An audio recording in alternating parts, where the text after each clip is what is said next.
देहरादून शहर के आने वाले समय में आवागमन की समस्या और जो दिल्ली देहरादून एक्सप्रेस वे उसके चालू हो जाने के बाद बहुत बड़ी संख्या में लोगों का आवागमन होगा। उत्तराखंड के मुख्यमंत्री पुष्कर सिंह धामी ने कहा, विकास की दृष्टि से शुरू की गई हमारी वर्तमान योजनाओं और नई योजनाओं के लिए अनुपूरक बजट में रखी गई मांगों को आज विधानसभा के समक्ष प्रस्तुत किया गया है। हमने इस बजट में 5,315 करोड़ रुपए का प्रावधान किया है, जिसमें से 2152 करोड़ रुपए राजस्व के अंतर्गत वर्तमान योजनाओं के लिए जाएंगे और 3163 करोड़ रुपए का प्रावधान पूंजीगत अवसंरचना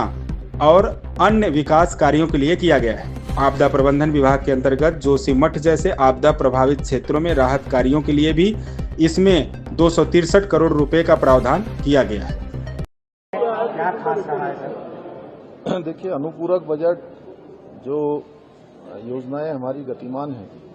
और जो नई योजनाएं विकास की दृष्टि से शुरू की जानी हैं, उन सभी योजनाओं के लिए अनुपूरक में जो विभागवार मांगे रखी जाती हैं उसको आज विधानसभा के समक्ष रख दिया है। उसमें प्रमुख रूप से ये अनुपूरक बजट में 5,315 करोड़ रुपए का प्रावधान किया गया है, जिसमें से 2,152 करोड़ राजस्व के जो पहले से चली आ रही योजनाएं हैं या प्लान का जो पैसा है उसमें जाएगा और पूंजीगत इंफ्रास्ट्रक्चर और अन्य विकास कार्यों के लिए 3,163 करोड़ रुपए का इस बजट में प्रावधान किया गया है। और प्रमुख रूप से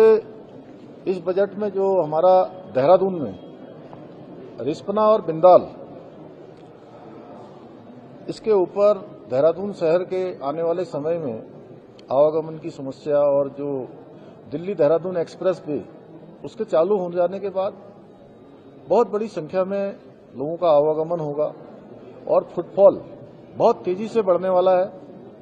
इसलिए इस पर एलिवेटेड रोड बनाए जाने की जो योजना भारत सरकार के साथ हमने मिलकर बनाई है, भारत सरकार ने सैद्धांतिक रूप से उसमें हमको सहमति भी दी है। इसमें यूटिलिटी शिफ्टिंग और अन्य प्रकार के जो काम हैं उन कामों के लिए 925 करोड़ रुपए का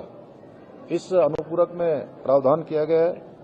इसी प्रकार आपदा प्रबंधन विभाग के अंतर्गत जोशीमठ है, हमारे अन्य स्थान हैं, अभी धराली में आई हुई आपदा है, इनके राहत कार्यों के लिए भी इस अनुपूरक में 263 करोड़ रुपए का प्रावधान किया गया है, जिसमें जिलाधिकारियों से आपदा में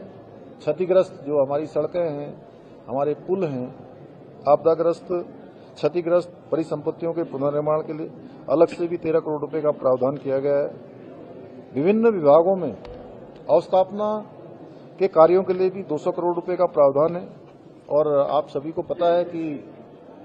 2027 में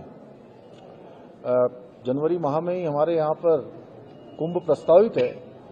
उसके लिए भी हमने तैयारी प्रारंभ कर दी है और उसकी तैयारियों के लिए, निर्माण कार्यों के लिए इस अनुपूरक में 200 करोड़ रुपए का प्रावधान किया गया है। इसी प्रकार शासकीय योजना के अंतर्गत, जिसमें कि भारत सरकार हमको 90 और 10 के रेशियो में जो सहायता हमारे राज्य को प्रदान करती है, जिसमें 50 सालों तक बिना ऋण के हमको केंद्र से केंद्र पोषित योजनाएं, अन्य योजनाएं मिलती हैं, उसके लिए भी जो राज्य का अंश होता है, राज्य का अंश भी तैयार रहना चाहिए, जिससे कि जैसे ही केंद्र से हमको बजट आवंटित होता है वैसे ही योजनाएं धरातल पर आ जाए। राज्य ने इसकी तैयारी की है और इसके लिए भी 200 करोड़ रुपए का प्रावधान किया गया है।